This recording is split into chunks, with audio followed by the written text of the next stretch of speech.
This is the Detroit Sports Podcast Network. Do you play FanDuel and feel like you aren't creating consistent money-making lineups? Go over to the DFS Doctors on Twitter at the DFS Doctors and DM them with promo code Detroit Sports to get a free trial for their analytically formulated 70% lifetime profit rate NFL and NBA lineups. The whole purpose of playing daily fantasy sports is to get out there and compete and give yourself a chance to win. So go over to the DFS Doctors. Let them help you. They have analysts on staff that look at the best optimal lineup that you can put out there to win money. So why not take advantage? At the DFS Doctors, promo code Detroit Sports. CBD is a game changer sweeping the nation. This hemp extract is the natural way to elevate your mood, eliminate aches and pains, reduce anxiety, and keep you sleeping all night long. It can even cut your workout recovery time in half. Get in the game today with 20% off all orders of CBD and lavender products from Lavender Lane, a lavender farm located right here in Milan, Michigan. Just go to lavenderlanemi.com today and enter coupon code Detroit for 20% off your entire order. Guys, look, these amazing products are infused with calming lavender to maximize their effectiveness, meaning your CBD items only take minutes to take effect, which is way quicker than those pills you were about to swallow. On top of it, they are perfect for men and women. Lavender Lane has lab-tested CBD creams, tinctures, and roll-ons that are perfect for any situation, even if you're on the go. Put your health back in your hands by heading over to lavenderlanemi.com and entering coupon code Detroit for 20% off your entire order of CBD and lavender products. What do you have to lose? Your satisfaction is guaranteed or your money back. So if you need lavender gifts for your loved ones or just looking for the natural way to ease your discomfort with CBD, go to lavenderlanemi.com and use coupon code Detroit to unlock these miraculous benefits of CBD and lavender. That's lavenderlanemi.com. And remember, use coupon code DETROIT for 20% off your CBD and lavender products from Michigan's own Lavender Lane. Detroit is the greatest! Straight up light you on fire for a Coney dog right now.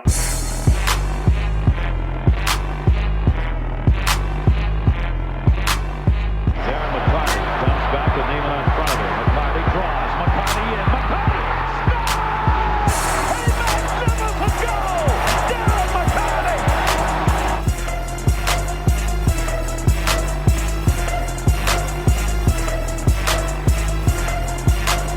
Stafford takes, throws, end zone, Calvin, touchdown, Detroit Lions!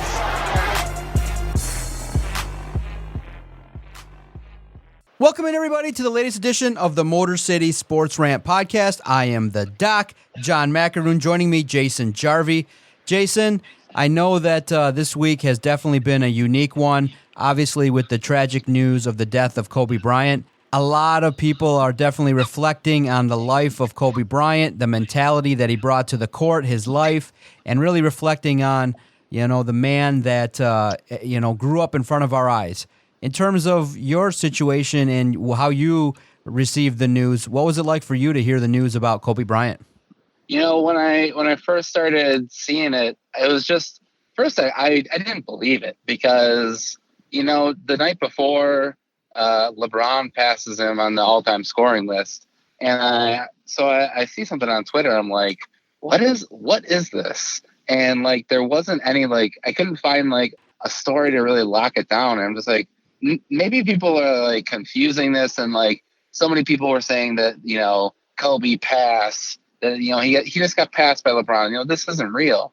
But then I start digging more because I see more stuff. And I mean, it's a tragedy. And it's sad. He was a great player and he was probably one of the superstars that I can remember his entire career and probably one of the biggest guys that I remember from my perspective.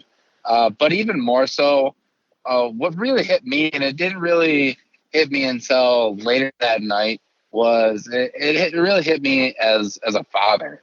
And that, when I was, putting my son to bed that night, I hugged him tighter because, man, that's just that it tugs at your heartstrings. And I'm driving here talking with you and I find myself just getting emotional talking about that because, it's not something that you would want to wish on anybody.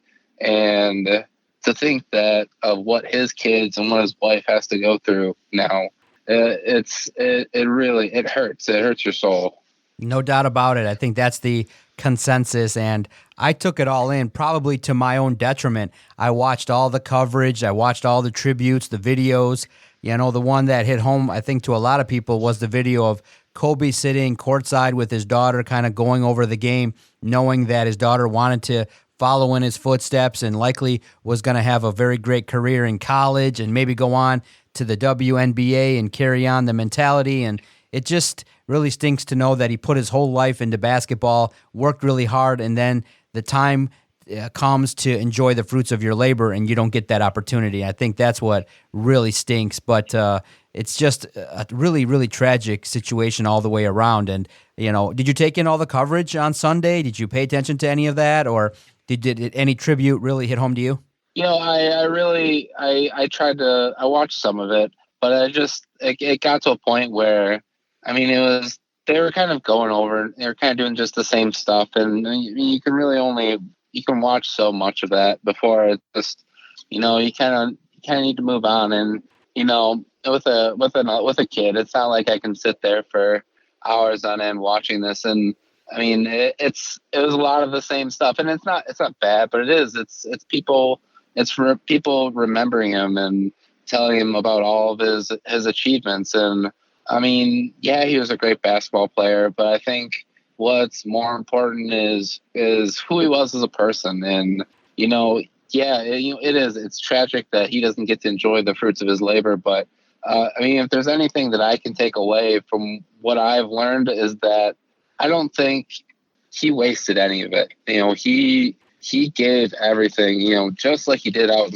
on the basketball court. You know, he left everything on the court, and I think he left everything out there in his life. And it really seemed like he tried to get out of life as much as possible. Everyone can honor the memory of Kobe Bryant by just trying to do everything you can to the fullest, try your absolute best, put in the effort, get to work early, try your absolute best to be the best version of yourself, and that's how you can honor the legacy of Kobe Bryant. Now, in the sports world, did you agree with the NBA deciding to carry on the games that day? Because it just seemed so hard to see Tyson Chandler struggling. It seemed very hard for certain players to definitely put aside the fact that one of their colleagues, one of their brothers, has just passed away so tragically. For me, disagreed a little bit. I think you could have gave everybody a couple of days off. I know scheduling is a nightmare, but sometimes you have to put the human element at the forefront. And I don't know if they did that. They did with the Lakers. They postponed the Tuesday game between the Lakers and the Clippers. I think they're going to play it. They're going to play that game on Friday, and everybody can honor the legacy there watching that game because the two LA teams obviously play at the Staples Center. But in terms of the league, I definitely appreciated those that, you know, showed the tributes with the 24-second violation and the 8-second violation, all the loving and kind words that were written on shoes and everything that everybody said. But I just think sometimes in those situations, you got to close the lights to the building and don't play games that day. Yeah, it's a tough situation just because, I mean, I think it happened. It's not like it happened like early, like super early in the morning, like 2 a.m. It happened at 9:40 something a.m. So, you know, teams are kind of left scrambling. I mean, it would have been nice to, you know, see the NBA get this one right. And, you know, maybe it's holding like a conference call with all the teams and be like, hey, you know, what does everybody want to do? And, you know, completely understand, you know, the Lakers taking off. And even if it was just the one day, you know, I think that would have been good because of just the impact I think that it had. Because yeah, I can't really imagine those guys going out there and giving everything, you know, for a game. You know, on the other hand, I think the players, the mindset that they had to go in there is that, you know, Kobe would have wanted them to go out there and to play the game because that's what he would have wanted to do. He wanted to be out there always playing. So in their own way, that was kind of their way to honor him. You have any favorite Kobe memories? Obviously, this was an individual that, carried the Lakers his entire career. I think here in Detroit locally, we all remember the fact that Kobe was jacking up a bunch of shots with Shaquille O'Neal, and everybody was wondering, like, okay, the 2004, everybody expected that the Lakers were just going to destroy the Pistons, and, Larry Brown led that squad, the squad of misfits, into hard work, and they shocked the NBA world with the 5-game sweep. But many people will remember that series because of the fact that, Kobe tried to take over, but it just wasn't effective at the time. And, everyone will remember Game 2, I believe, where he had that shot to get the game to overtime. And that's then the Lakers went on to secure that victory. But then the Pistons won the next 3 games, and they swept the Los Angeles Lakers. Obviously, Kobe had a lot of big shots, a lot of dunks, a lot of great memories. Obviously, people will remember the 81-point game against Jalen. They'll remember the final game where he dropped 60, in his final NBA game. Many also will remember the game where he busted up his Achilles and still walked to the free throw line and made 2 free throws. So many memories in his storied career. Any one in particular stick out to you, or is your favorite memory of the late Kobe Bryant? There's not one that sticks out. I remember watching his last game and just being like, man, I mean, it's awesome. I mean, it almost felt a little scripted, but I'm not going to take it away from him. But, just the memory that I keep of him is, I think in basketball, I'm a '90s kid, and there were the Bulls in the early to mid '90s, and I was kind of paying attention to basketball at the time, but not as much. But the Lakers with him and Shaq were really like one of the biggest dynasties that I remember growing up, and being like, man, this team. I mean, not only are they good, they're fun to watch. They're the Warriors before the Warriors happened. So it just, man, they were. You just thought that they were going to beat everybody. I mean, they were a dynamic duo. They could beat you with Shaq or with Kobe, and he just remembering him as one of the greatest. No doubt about it. Yeah, tough story, and like I said, everyone here that followed Kobe Bryant, that was a fan of his, definitely is shocked and saddened by his tragic death. And I think that's what is so surprising, is that, it definitely hits you, the fact that everybody's mortal, that you're never guaranteed tomorrow, that you got to live each day that you're awake to the fullest, and to show everybody appreciation and love while you're alive, that you're never guaranteed tomorrow, and that Kobe Bryant had a great life, and all we can do is try to honor his memory by leading the life in a similar way that he did. And it's just a tough thing. It definitely was tough for me to get back into sports, especially following Sunday. A Sunday where there's so much going on. It's the Super Bowl week. It's the Lions. There's so much going on surrounding the team. And so it just made it for a tough time, but we'll try our best here on this edition of the Motor City Sports Rant. Are you excited at all for this Super Bowl matchup, Jason? It's Super Bowl week. You got the 49ers and the Chiefs, I think the 2 best teams in the entire NFL. You got 2 of the best quarterbacks, Jimmy Garoppolo and, Patrick Mahomes, going to square off, and I think it's going to be a game that could be one for the ages. I'm kind of excited for Super Bowl LIV. I'm excited because I want this to be a high-scoring game. I want Patrick Mahomes to go out there and do what Patrick Mahomes does, because that's exciting football. And, if it's a blowout, I'll enjoy that too, because, they're probably going to put up like 40 to 50 points. But I think the only way that the NFL loses, and that I would not enjoy this, is if, the San Francisco defense, is able to shut down and not allow the Chiefs offense to do what they're going to do. Because, man, it's going to be a bummer to watch, man. And I don't want the 49ers to win. They suck. Really? You're a Chiefs guy? If you want to ask me during the playoffs, who do you want to win the Super Bowl? I will tell you, is there a way that the Lions can win the Super Bowl somehow? And no, then I don't really care. But, with this matchup, I want to see good football. And good football isn't, to me, boring. So if they're going out there and they're going 3 and out every time, that's not fun football to watch. And it's not fun to watch the San Francisco 49ers run, 40 times and have Jimmy Garoppolo only have 8 pass attempts. That's not fun to watch.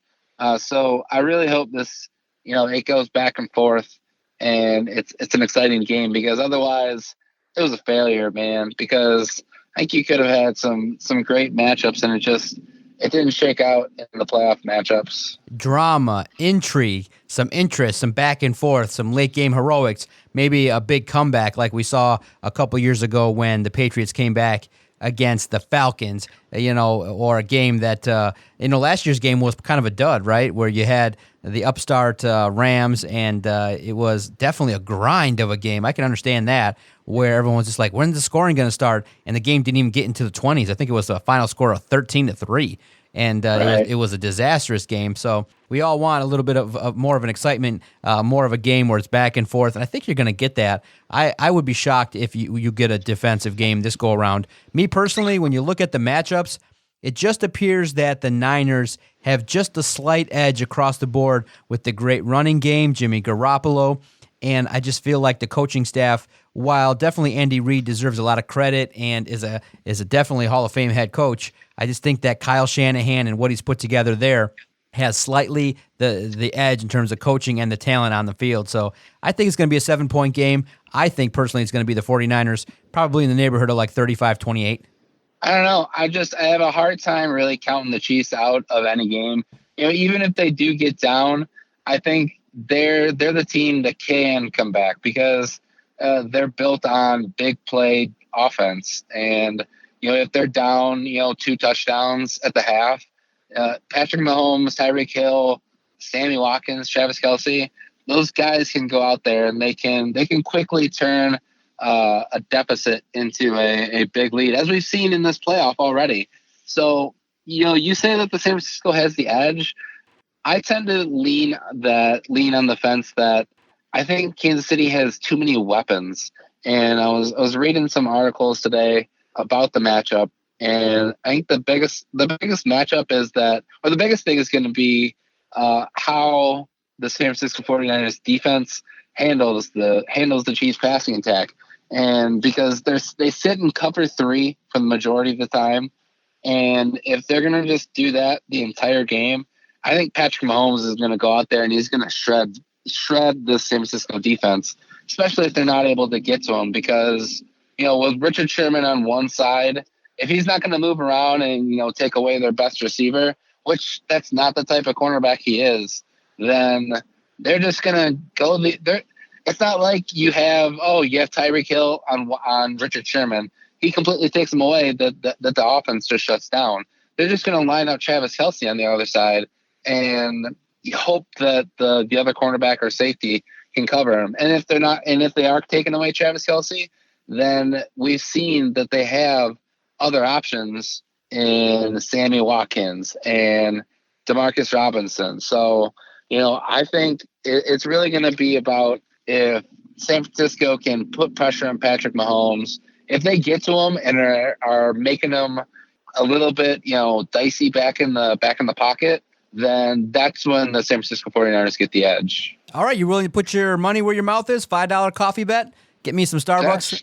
Sure. All right. I think the Chiefs are going to win. All right, I got the 49ers all day money line, and you got the Chiefs. Deal. Lock it in. I'll make it a fun game to watch. I just think that for me, I have to respect the defense of the 49ers. I think that Robert Saleh and that defensive line will force Patrick Mahomes into some throws that he doesn't want to make. I think that defensive line is sick at every level, at every position. They can definitely lock down and adjust quickly to what's going on. And I think that early in the game, Mahomes, if they get to him a little bit, can rattle him, because, like I said, it's just, in a game of that magnitude, you got to rely on the defense, and Robert Saleh's defense has been opportunistic. You saw what they did against the Green Bay Packers. You saw what they did all season. And so I'm a guy that's going to roll with Robert Saleh. And as we transition a little here to some Lions talk, I'm on board. I don't know if you know, Jason, but in the last few weeks,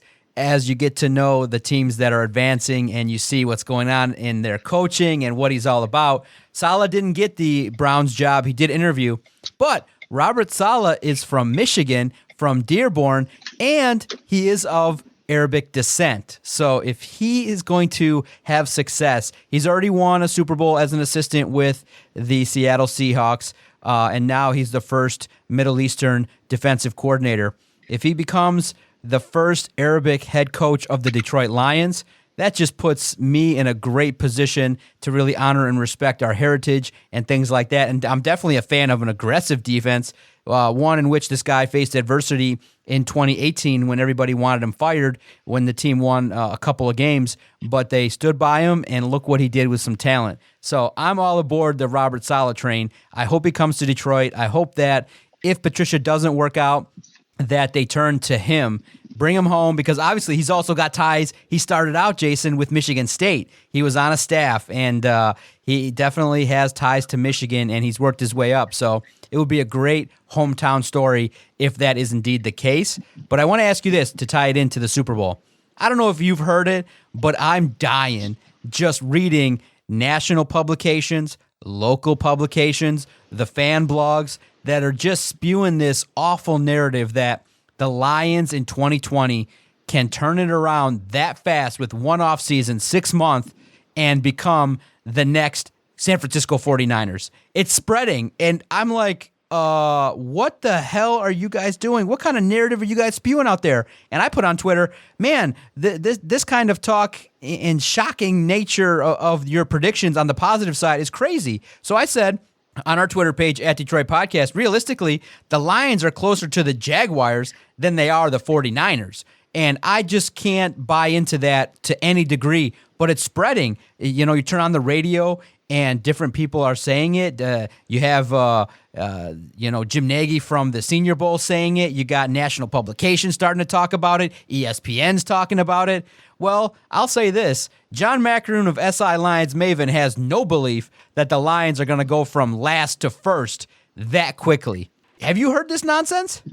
I mean, absolutely. It would be hard not to see that because, right, as a Lions fan, you're looking for any shred of hope. We're looking for draft help right now. We're usually those are the only stories that we're reading. But just because we bear a striking resemblance to the same events that the 49ers befell last year when they struggled, and now they're a Super Bowl, they're a game away from being Super Bowl champions. Yeah, the comparisons are there, and I'm not even gonna deny that. Is it possible? Sure, anything is possible. I will always stick to that narrative that anything is possible if everything went right for the Detroit Lions next year. They get to the playoffs. Yes. That's it. We could get to the playoffs. We could maybe even win a playoff game. But I'm just saying, everything though would need to go right, and that just doesn't happen. Yeah, that's why I just don't believe it's ever going to happen. It would take a lot for the Detroit Lions to make that turnaround. I just think that the first thing you got to hope for is a healthy Stafford.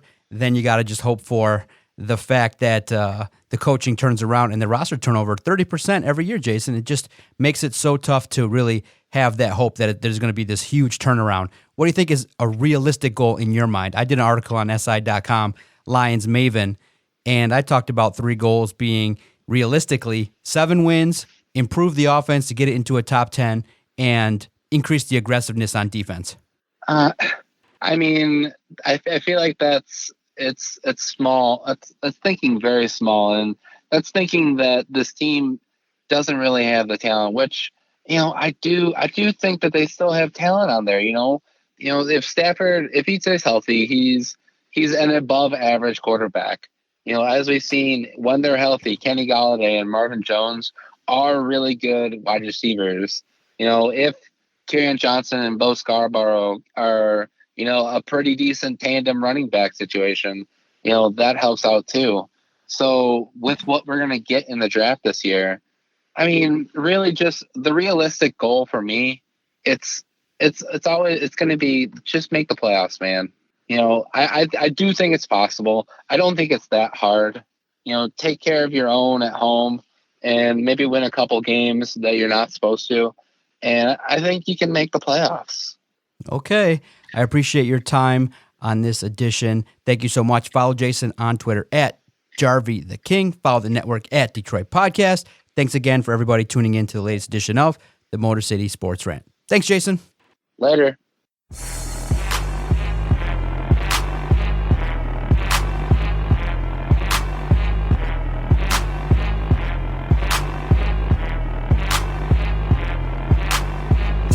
Okay, nice, idiot. You. Bye-bye.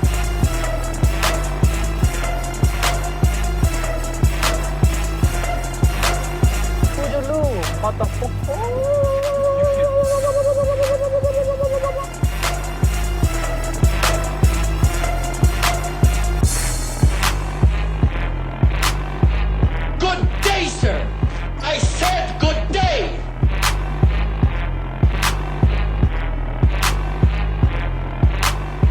All right. Take care now. Bye-bye then. Loser.